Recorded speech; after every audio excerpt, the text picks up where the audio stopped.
Hey, all, and welcome to Skeptic Hangout, the place where we sit back, relax, and chit chat about intriguing and sometimes controversial topics through the lens of skepticism.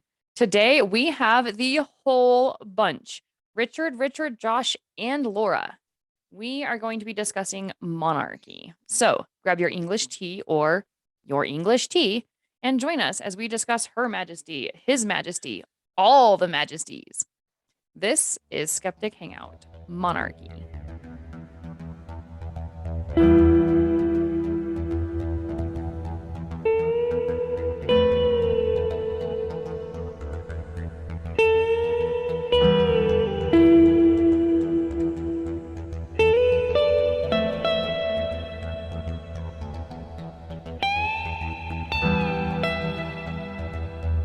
Okay, I'm gonna let Gil kick this one off because it was his idea to do it. Well, hello everybody. As this episode drops, today's Friday. Yesterday began the long bank holiday weekend for Her Majesty's Platinum Jubilee, which is celebrating 70 years of the Queen being the Queen. Has news of this reached America? I don't know if this is something that's... I didn't even know you guys still had a queen. Like that just where are you guys? I think it's like a ceremonial thing by this point. Like she signs over parliament decisions, but doesn't actually have any real power. Coming from the American, speaking for the Brits over there. Yes, I mean she's our head of state. So I guess the equivalent to your president, but your president actually does stuff, whereas our queen sort of wears just a figurehead. Yeah. So technically, all the laws that go through Parliament have to be signed by the Queen in order to become laws. She does still have lots of, technically has lots of power, but basically most of it was curtailed after the reformation of the monarchy, after the English Civil War, and the sort of whole decade of Republican thing that went on that nobody really talks about. But yeah, the monarchy in the UK, I think, is a really funny thing. And I know this is monarchy generally, not just specifically the British monarchy that we're talking about today. But it's a really funny thing because lots of people are commenting nowadays about why am I celebrating this woman who gets to live in palaces and has fancy crowns and jewels, celebrating 70 years of her doing that job, when there's a cost of living crisis and I can't afford to feed my family, or there are all these problems in the why are we concentrating on this woman who's done this cushy job for 70 years still being alive? And that's basically it. It's well done on still congratulations for not being dead. Yeah. That's exactly how it works. Jill, do you have any? Are you a monarchist? No, is the short answer. I'm kind of impartial. I'm not really pro or anti, but I tend not to really care. No, I think a lot of people from where I'm from, the Sheffield area and surrounding areas, just aren't bothered. This kind of what in the US would be probably considered a right-wing element that kind of take great pride in their Britishness. But other than that, I don't think anybody's really bothered.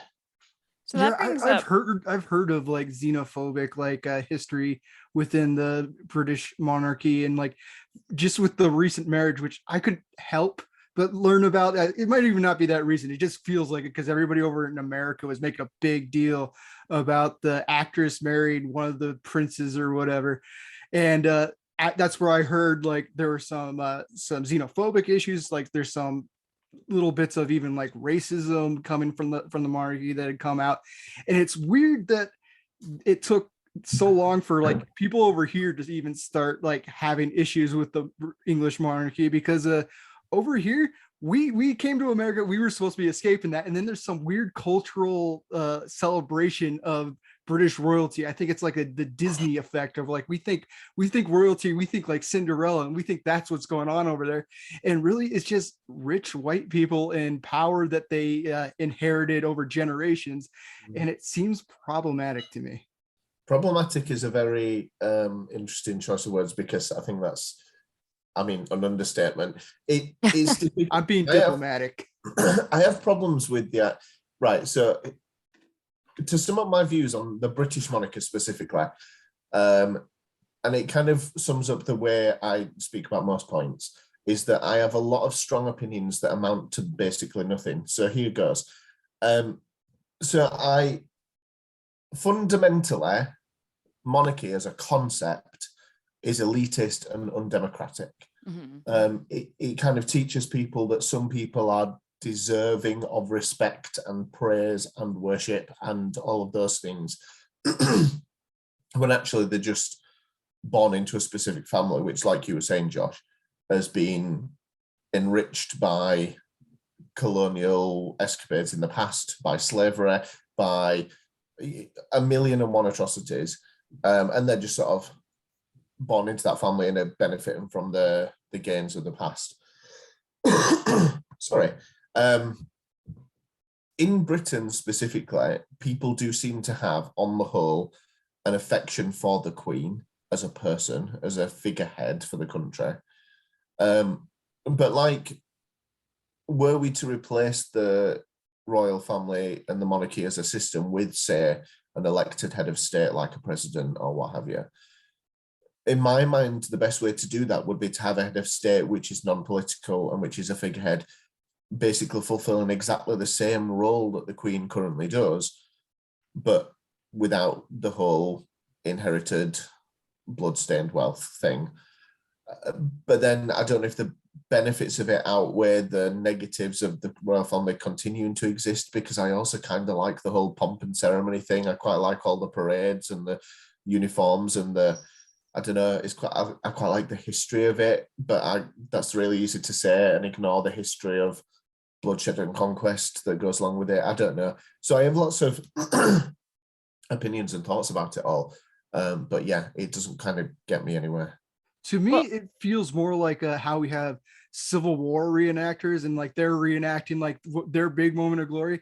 The ceremony that I see around royalty and or the monarchy seems very ceremonial and like reenacting how things were. Like you see them going around in horse carriages and shit like that, and it's old fashioned, and it like I can see a little bit of like historical appreciation for some of those things they do, but I don't think it should be inherited. I honestly think it should be like a Civil War reenactment with all the ceremony and pompous traditions and stuff like that. But it shouldn't be something that should be inherited. That's something that's like, oh, you get reenactors to do that, and you get a real head of state with power without inherited power in an actual position, and you can have all that fun stuff, your tea crumpets, your horse and carriage. Because without the Queen, there'd be no tea and crumpets. Tea and crumpets is a daily part of British life, and it's not a ceremonial pomp. That you're speaking out of line now, Josh. Yeah. Even your fellow it's- American needs to stop you there. No, but like when we talk about traditions, right? We've talked about it, the bad and the good on this show before. Like the good about tradition is the parts that you like about it, how it makes you feel, how it kind of makes everybody like sort of a cohesive unit to be able to celebrate together and have these traditions that work a certain way. But then there's also the negative sides of traditions, which is when something ceases to work for a society or when it really never worked in the first place, to stick to it just because it's tradition. And so it's interesting that it seems to me like the best argument for maintaining the monarchy is that sense of tradition and of like quote unquote Britishness, right? Like it's how things are done. And I could be totally wrong. This is just like me from the other side of the pond, what I've sort of observed from over there. But I'm wondering if there's any viable excuse other than, well, it's just how we've always done it and it's just kind of traditional to maintain the monarchy. Do you want to jump in, Jill? For I know you were. Not on that point. I'll let you answer that point, but I did want to piggyback kind of on what Laura said and what you were saying and Josh was saying, that I think looking at it as the kind of the good bits, the pomp and ceremony and the old fashioned things have been attracted to them, I think, and taking the good with the bad. We should also remember that it isn't that long ago when the Queen of England was actually an empress, and we did very bad things around the world. And you know, we sent warships to China with the East India Company and things like that. When there was a time where the opium trade was running riot in China in many Chinese people were addicted to it, and it had all come about because of the refinement. Previous to that, opium had been medicinal, and then the East India Company had kind of gone forth and brought this new kind of recreational opium to people, and when that was challenged, the British responded with warships, and that is part of the legacy of the kind of British monarchy as well. And we shouldn't forget the many instances, things like that. It's not just all about traveling around in a nice carriage. And remember, maybe I'm bitter because I'm half Scottish, so it's, you know, we don't have a good relationship with the British monarchy anyway. I wouldn't say that you're bitter, but I would say that like the same problem that exists in a monarchy, we see it even in America, like yeah, I was we gonna say have a bad democracy. We don't history. have a democracy. We have a democratic republic, and that's the word I was trying to pull out of my ass as I was trying. So even in a democratic republic, you still have these shitty things that we've done over the years. And so it's interesting when we talk about a form of government versus how that form of government has been utilized by people. You have sort of two different things. You have this hypothetical, here's who in charge and here's how it works, and here's the transitions of power and all that. And it's all hypothetical, it's all on paper, and there's pros and cons there. But then you have these pesky little things called human beings that get involved.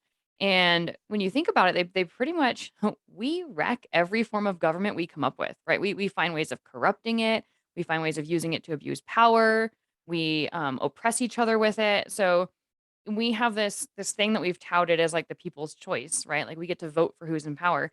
And even that, like a lot of people question, including myself, whether or not it really is the individuals who have the power to vote people in, or if there's a lot of propaganda and mind control and arguments and funding that goes back and forth to where it And even still then, is that top elite. I think even then, especially in America, but in lots of places, UK as well, you know, like, yeah, even if your voices count towards voting one specific person in, you can't ever be sure that they're not being paid however many millions to go down this avenue and vote these laws in and go against these laws. And the thing about monarchy in particular, though, with that issue is like, you look at, say, you're saying, well, we've got a democratic republic model of, you know, governance, society, whatever, and this has had lots of problems in it. The problem with monarchy, specifically, say, the British monarchy, is that not only are there all these problems throughout generations and generations, but it's generations of one very specific family. Right. You know, it's not just, oh, my predecessor 3 generations back did this. No, that's my great grandma or my great granddad, you know, and everything's intertwined like that. I understand the argument that, you know, like, say, all 4 of us here are white, and we could have had ancestors who were involved in the slave trade in a really negative way, for example. Oh yeah, I did. I don't know, but like, we could do, and it's really easy to say for us, like, but obviously we're not responsible for the sins of our forefathers, you know, like we're not the people doing those things. Mm-hmm. But when there are people who now are living in, like, have just like masses of palaces to choose from, and people who wait on them and serve them and go out and maintain the grounds on these estates and whatever else, and they get to ride around, like you were saying, Josh, in horse-pulled gold carriages and what have you, and all of that is on the back of wealth that comes from those ancestors who did those things. That then suddenly becomes a slightly different issue at hand, doesn't it, to people like us who, you know, potentially has ancestry which is problematic in that way. Well, I would say like every form of government has bad history behind it. Mm-hmm. And you got to look, you can't just go, this is bad because it's been bad in the past. And like going for the monarchy being bad in the past, but you got to look at how it's going in the present. And in the present, it seems useless or problematic on its own without going too far back in history and all the atrocities that have been done for it by the government. That's where we have problems. If like we point to a monarchy in nowadays times, like a full monarchy, you can see just abuse of power because of nobody's allowed to like question the monarchy or have criticism for them. That's where a lot of monarchies have the biggest problems when they're going full monarchy. They can get away with anything, and they can like they may even have citizens that think that they love the monarch, but that's like you don't know if that's because of propaganda or because of they're not allowed to say anything bad against them. So like monarchy on its own, without going 200 years back, just going today, you can see how problematic it is with people with that much power. We have that problem with people in the Supreme Court that have like a Mhm. lifetime appointment, or instead of, and they're not ruling over the whole country, but lifetime appointment for anything is bad enough. And then you get lifetime appointment going, that's inherited through your blood. That seems even more worthless kind of power. Yeah, I think that the shift of focus for the individuals in power is different between a monarchy and an elected government, right? Because, I mean, obviously, yeah, we've talked about how there's pros and cons for both, but the elected officials still have a little bit of the fear of God in them, right? That if they misstep or do something wrong or a scandal comes out against them, that maybe they won't be voted in or it'll ruin their career. And so I'm not saying it necessarily improves their behavior because obviously we have all that like under the table shit that goes on left and right. And so I'm not saying that um, an elected official is on their best behavior, but I'm saying that like if you're a monarch, if you're in a royal family, your position is somewhat secured, and I think the fear more comes from maintaining that security, which is slightly different. Like you're gonna be invested in different forms of protection between keeping the monarchy in place so that you can maintain your power, or in making a populace happy so they'll vote for you again. I think they're two different focuses of attention. My problem is I Yeah, just don't see a big difference with the outcome. Like one way or another, I still see a lot of the same negative outcomes. So I'm trying to sort of like Yeah. rationalize in my head how they're really that different, other than the appearance of the shift of power in an elected government. Like I don't see a big I want to kind of ask Richard, get back onto the question Laura asked Richard about, is there a place for the monarchy? But before I do that, just touching on what you've just said, I think, we have kind of the House of Lords in Britain, which is entirely unelected and based on whether you're a lord or not, and hereditary and things like that, and who vital decisions do go to be made from. So it is in Britain, it's a very real thing that this, unelected officials do make decisions. And so then they get like the you're talking about a very small pool of people that gets passed down from father to son or however it's passed down, that there's not like anything refreshing in terms of different No, voices or it, different perspectives. the House of Lords was originally just people with hereditary peerages, so people who inherited lordships of various estates, whatever, across the country. But most of those were abolished, I think, in the Tony Blair government from 97.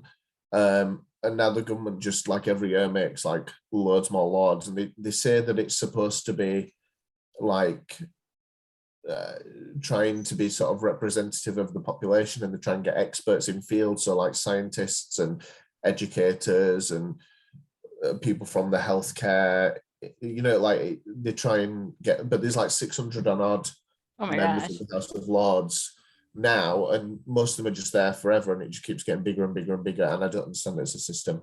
So are they appointed or elected then? It sounds like they're appointed. Like They're we just see appointed. The you, Prime Minister yeah. So just there's says, still that, you are now a member of the House of Lords. Not brilliant, no. It could be better. yeah. But Richard, on Laura's question of whether there is a place for a monarchy.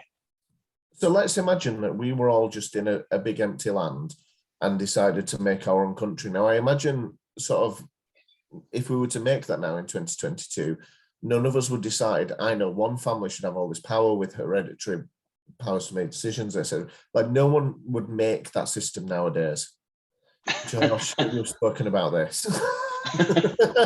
And I think it's only fair, if we were diplomatic, that it be called Richardlanders. That's half of the I mean, population. honestly. I don't know. Sounds like a bunch of dicks to me. But that's it. Like, I can understand where this has come from in history. When you look at the way that people decided outcomes of disagreements with, like, I'll send my army to the field, you send your army to the field. I'm the guy who had this army, so I'm just going to be the king now. Like, I can understand where kings and queens as a sort of relic of the past. I get why it still exists, and I guess in a lot of countries there have been reasons why it hasn't. There have been revolutions in so many European countries and so many places across the world to to form republics, and for like I don't know of any that have, apart from there was, like I said, the English Revolution, the English Civil War and stuff in the 1600s, and we went back. But like most of the places where you've had revolutions have never gone back to that, because it doesn't make sense. Like, why would you go from giving the people of the country the power to choose who's in charge, even if it isn't perfect and whatever else, like we've said? You know, why would you go back to, I know this one family will make sure they can all live in palaces and have fancy clothes? Yeah, Well, see, you to me, wouldn't, that's and basically, it's going back to, in essence, it goes back to the Neolithic period, where the hardest tribes with the best position in the land, Yeah. they commanded the land. They got the resources because they were in control, and it's going back thousands and thousands of years to a tribal time. Yeah, there's no reason to go back to that. Sorry, yeah. Laura. I think no, I was just gonna say that I think what really, really, really hits the nail on the head in terms of what's problematic about monarchies is the idea of just one person ruling without any term limits, like no, hey, you've had long enough, it's time for someone else to step in, and B is the inherited position through family line, because what you end up getting is you're relying on an individual or a family to form your power structure, to make your decisions, right? There's nothing refreshing about it. There's nothing renewing about it. Not to say that a son can't step in and do something revolutionary compared to his father or whatever. Generationally, is there the potential for improvement? Sure. But I can kind of see that as being a problem in the sense that one family line is more likely to be out of touch with the needs, wants, and interests of a population than if the population is able to bring in new people.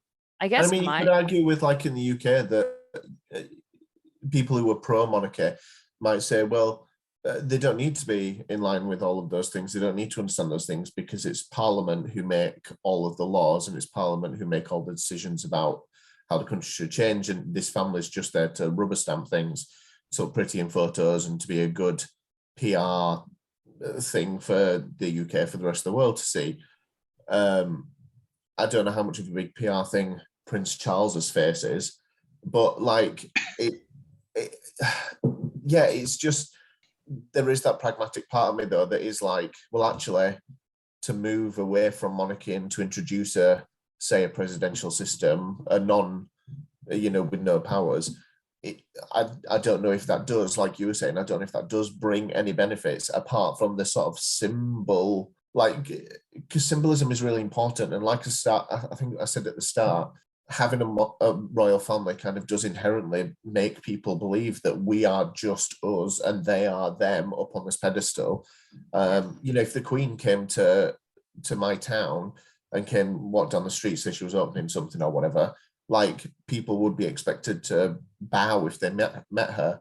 And I have a problem with that. Yeah, a problem with that is that there has been cases, well documented cases, where the Queen has visited towns and they've literally painted the town up to the point where the Queen is going to visit. So they'll repaint all the railings on the street up until where the Queen's visit is due to end, and then they won't paint anymore. It is literally all show. yeah. But I wanted to ask, kind of on the idea of PR. Well, I mean, and I know you two kind of in the grand scheme of America, things are quite close to each other geographically. But what's kind of your two's position out from being outside of the UK on the British monarchy? I mean, I think it's outdated. Honestly, I don't follow it at all. I only follow it the slightest amount when it's on the news and everybody's talking about it, but it needs to be like something significant happening.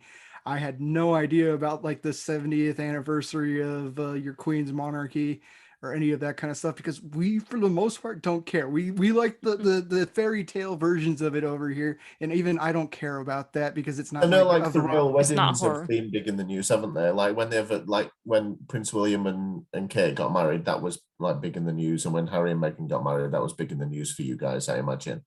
So like the big fairy tale weddings and things. Yeah. But then aside from that, And Yeah, any baby that's born, that kind of thing. Yeah. I'm with Josh. I don't think that I even pay much attention or give much thought to the Queen of England and her kin, right? But I do agree that it's outdated, but it's also maybe even like I think it's worse than that. When you're talking about like we're talking about families and power and wealth, right? And them just inheriting it for the sake of inheriting it. But now you're talking about them also not even having any power other than I mean, I guess she does have some formal powers, but you're talking Yeah. about it being parliament that actually runs the country. I do think that as humans, one thing that we're horribly bad at is acknowledging a broken system and fixing it. Like we take decades, if not centuries, to fix things. Like sure, there's these little innovative bumps, but even our system of government has all these issues that has been argued and argued and argued for decades and I've heard there nothing. may be some issues with that whole thing, but that's a separate topic for a separate day. Yeah, we should just do governments in general as one of our episodes. But like in terms of the monarchy, like I went into this conversation thinking traditional monarchy, like the concept of monarchy, being like the one figurehead in charge who does have decision-making power. And so I'm sort of switching gears in how I'm looking at it from your guys' perspective of a figurehead type monarchy where they don't really have a lot of power. I think that's even worse. Like, why even have a family that's touted around like that, given so many privileges, have to be treated a certain way, has a certain amount of wealth just because? Like that. And it's funny because like there's so like the government's actual name is Her Majesty's Government. Like there's lots of things. So like if my wife's self-employed and when she does her taxes at the end of the year, she does it through Her Majesty's Revenue and Customs. Like everything is like the Queen as monarch doesn't have these powers because they're all sort of like given to It's the these various position, not the groups and person. positions and agencies and whatever. So technically, on paper, she still has all of the power, all of it. But she does have the power to just say, I don't want you to be prime minister anymore, and I want you to dissolve parliament. Like she has the power to do that. The Yeah, thing that's stopping her is the fact that if she did that, everyone will kick off, and it will probably be the end of the monarchy. It's that sort of thing, and that's where we're at the moment. Where if there's and every now and then, you know, like with the whole Princess Diana thing in the 90s, like there's been various times where there's been, you know, with Prince Andrew. I don't know if that's been in the news about him. And I don't know if that's been in the news in America. It's certainly been a big deal over here about his links with like Jeffrey Epstein and various allegations against him. And he sort of stepped back from being a major senior member of the royal family. All his patronages have gone and what have you. It all of these sort of little crises in the royal family threaten the continued existence of the monarchy generally. So like, yeah, the Queen does have all these powers, but really doesn't at the end of the day because it would be the end of everything. And lots of people as well, like have, like I said, lots of fondness for the Queen specifically as a person, as a woman, and have great respect for her. But then, you know, at some point she will pass away. And obviously we've said this is coming out the day after her big Jubilee weekend sort of kicks off. But I mean, that's if she's survived this long since recording, because it's all up for grabs. A lot can happen in 4 days. Who knows these days? She's an old gal. But yeah, I don't perceive that there's the same fondness, for example, for Prince Charles, who will become king, as there currently is for the Queen. So, you know, everything will probably change again in people's perceptions and people's arguments and what have you. It was funny earlier on, Josh, you were talking about absolute monarchies, and I know, Laura, you mentioned it, where one person is in charge and has complete rule over everything. I could argue that that's actually a better system than the one that we've got at the moment. It provides clarity and focus. Everybody knows where they're at. Decisions are made much more speedily. I reckon we should go to an authoritarian monarchy across the world, headed by His Majesty, Mr. Entner. Yeah. I'm not putting Well, you're not allowed to vote. Oh That's my the, that's the whole point of this. I'm gonna escape to the moon. I'll live on the moon. No, Yeah, I actually, that'd don't- be great. That'd be great. We'd have more beer. We'd have more action and horror to watch. It'd be a good time. Forever torturing you about your choice of Ninja Turtle film. Or Highlander movie. Yeah.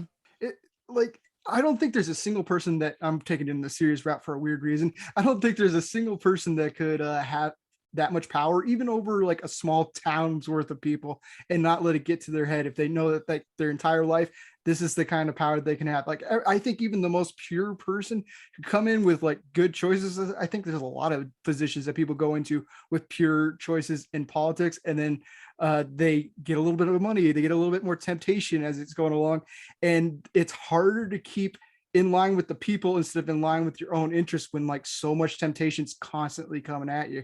It's one of the reasons why so many bands on tour fuck around on tour, because even if they have a girl at home, temptation's constantly coming at them, as opposed to like regular guys, they don't have the temptation constantly thrown at them. So like having somebody in power with that can do their own interests and then maybe give a little bit of interest to the people, it's hard to see people leaning in that direction. It'll start out good, but over the years, it's always going to get corrupted if you go for pure monarchy, which I know Gil was talking about sarcastically, unless I can't read him well at all. What do they say? Like absolute power corrupts absolutely. I don't know. Yeah. So my big thing is like, yes, there's always that, but then I see even these short-term presidents, and there's lots of talk of like corruption and not really representing the people and being more representative of the businesses or their constituents or whatever. Have we just And not, concluded that we need to get rid of humans? Is that I what we've mean, concluded? that would solve a lot of our problems, honestly. No, but what I think I think when we talk in terms of governments, we tend to talk in terms of idealistics, right? Like ideally this and ideally that, or the opposite of that, where it's like the worst case scenario. Well, if we have a totalitarian dictatorship, blah, blah, blah, blah. But what if we had a totalitarian dictatorship who was the one individual who's able to bring complete prosperity to their people, right? And they freed all their people and created this perfect balance and this perfect money system. Hypothetically speaking, that could be it, right? I'm not saying it's reasonable because, again, we're led by humans and humans kind of suck. But we always seem to talk in these really black and white ways in terms of this government versus that government. And I think Gil actually did say something that's somewhat correct. And that is that you Oh, do get a is this lot the first more. episode I mean, in where your that's happened? sarcastic, I'm just going to say the whole world needs a complete monarchy. And I know that it was speaking tongue in cheek, but you said something about consistency and clarity. And I do think that one thing where you're talking about a single, like power aligned under a single person versus power aligned under constantly elected officials, how often do we go back and forth and things get halted and things get stopped and changed, and this president undoes what this president does and that president pushes this agenda and then this other president, and then the people vote against him because it's not really what they wanted, and it kind of becomes this jumble of bullshit. And so it's hard to say that a monarchy would be better because, again, we're talking about corruption of power and all this stuff. But when you're talking sort of idealistically, it's not far off to say that one person making the decisions, if they happen to have the people's interests in mind, can produce more good than a government that's constantly turning and churning and at war with itself and powers Plus, there's the vying back and pressures. forth. I know I've seen in the UK and elsewhere where politicians really should be making one decision, but don't because they know they need to get re-elected in 18 months' time, Right. and it's going to cost a lot of money, or it's going to be unpopular, but it's actually what needs to be done, or and you can see that all the time where the pressures of being re-elected, and that is purely a personal issue to that person who wants to be re-elected, that can stand in the way of things. This isn't exactly to do with Monica, but kind of links to what you were saying, Laura, where, for example, for general elections in the UK, where we vote for our members of parliament, we use a first past the post system so I live in the Bradford South constituency, and so whoever gets the most votes in Bradford South goes to parliament as our MP.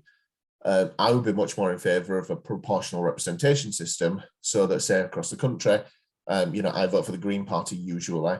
If 15% of the people of the UK voted Greens, then 15% of the MPs would be Green, whereas we don't get that doesn't happen in the UK because I vote Green in my constituency, but Labour gets in, so my vote was counted, just discounted. Yeah. And the same for everyone else who voted Greens, apart from in one constituency in Brighton. Whereas then people look at that in, say, a place like Germany, where there is a proportional representation system, and they see a country where, yes, everyone's vote counts and they get members of parliament through, but they also have governments that can never win majorities and always have to have these negotiations to build coalition governments, make compromises in this, compromises in that. Decisions take a long time because there are a lot of very different voices in that parliament. That just reiterates what you were saying before in terms of like there can be ideal like situations and ideal systems built up that on paper look better, but then day to day might have other problems that you don't foresee. And that kind of does fit with the monarchy in terms of like, yeah, fundamentally, I think it has some big problems in terms of values and in terms of, yeah, what it kind of tells people about the world, but it also does a job and you can, I don't know. Well, There are arguments either way. There's the problem that values as a culture seem to change over time, and like a lot of people that grow up under a certain culture, their generations after them are going to start adopting different values. And the longer you have somebody in power that is going by the values from when they were young, and if they're very rarely adopting with the values of the culture, the longer they're in power, the further away from the cultural values that they're going to have. So it's like, even if they were starting out with their values in line with the people, the longer they're in power, the further away from what they're going to be having, what they're going to be doing for the wants of the people in current times. Yeah, history and heritage and tradition is all well and good, but keeping something because it was like that before is the worst reason to have something. I see loads of people. I mean, I've been online quite a lot recently, and obviously there's been lots of talk about guns in America, for example. I know this is not a guns episode, but like Americans clinging to that amendment to the Constitution, which says they have the right to bear arms, which was written at a time where people had the right to. We had muskets, people. Muskets to protect themselves against. And you could get shot with those and survive. Right. Yeah, like, that rule that was written then for a very specific purpose at a very specific time was not written for nowadays. And likewise, the monarchy in the UK and in other countries were established at a time for a very specific purpose with very different, set of circumstances, politically, economically, globally. And yeah, keeping something just because that's what we had before just doesn't really seem to be a worthwhile reason. Yeah, so it seems to me like the big problem isn't like, is a monarchy quote unquote good or bad, or even any other form of government for that matter. It's how well is a government able to adapt to and adjust to new problems, new threats, new value systems, new pressures. I think that Josh speaks well when he says that a person can get kind of stuck in their older value system. I do think it's possible for people. I think it's rare because we're not really taught to, but it is possible for a person to constantly be reevaluating their value system and updating it. I just don't think it's likely. It's not likely. I'm not a blanket statement. Super rare. Yeah. But that's what I'm talking about is we talk about government in terms of, like I said, either like these worst case scenarios or these ideologies. I think one thing that we need to really, we're always going to be contrasting monarchy to other forms of government. And for Josh and I, it's going to be a democratic republic, right? Like representatives that are elected by the people. And where I see pros in one, I see cons in the other. And one of the cons that I see for the elected is you have too many voices trying to vie too much for their piece of the pie. And then we end up with like what you were talking about in Germany, where it's like too many people trying to kind of push, pull, compromise. And I don't think necessarily that a monarchy is the answer, but I'm curious, like, what is a better compromise between the two? Like, it seems like we have two extremes in an example here, one where the people are in charge, one where a person is in charge, and in either way there's problems. So where is there like some sort of And it's compromise? funny because in a lot of ways the US presidential system is a lot more like what monarchy was before in terms of the powers of the president. Our queen can't just decide something on her own, whereas your president can just enact an executive order and suddenly something is happening. Yeah, it can be challenged in the Supreme Court and whatever else, but like our queen really can't just do anything, to the point where she's not even allowed to have any opinion. She's not allowed to voice any opinions on things which might appear to be political. So lots of people are worried about the fact that Prince Charles, he's been the heir to the throne for all these 70 years. He's been quite outspoken before about lots of environmental issues, for example. And he's been sort of allowed a bit of space to do that because he was not the king.